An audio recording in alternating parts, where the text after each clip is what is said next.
Una sa ating balitaan, ganap ng batas ang panukalang isulong ang modernisasyon ng agrikultura sa bansa matapos mapirmahan ni Pangulong Aquino ang Republic Act 10601. Para sa detalye, balita mo kami, Julius D. Sambron. Naaprubahan na ni Pangulong Benigno Simeon Aquino III ang batas na magpapaunlad ng sektor ng agrikultura sa bansa. Sa ibinigay na pahayag ng Palasyo ng Malacanang, mandato ng Republic Act 10601 o mas kilala sa Agricultural and Fisheries Mechanization Law ang ipalaganap o pagiging moderno at paggamit ng epektibong pamamaraan ng sektor na ito. Kabilang din dito ang pagpapahusay ng farm productivity upang matamo ang food security ng bansa. Kasabay sa modernisasyong ito ang pagtaas ng kitas ng mga magsasaka. Sa unang bahagi ng taon, nakitaan ang pag-angat ng halos 3% ang industriya ng agrikultura, partikular sa pagtatanim, pangingisda, poultry at livestock.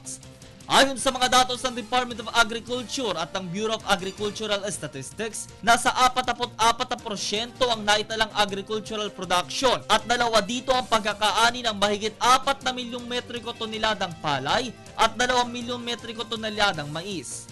Ayon naman kay Agriculture Secretary Proceso Alcala, target din ng bansa ngayong taon ang makapag-produce ng marami pang mga agricultural products, maging ang kanilang layong mapababa ang pag-angkat natin ng mga produkto mula sa ibang bansa. Bagkus tayo naman ang magluluwas nito. Nagsimula na tayong mag-export ng iba't ibang rice varieties sa mga bansa sa Asia, gaya ng aromatic and organic black rice sa Dubai. Halos positibo din ang nakikitang datos sa sektor ng pangingisda.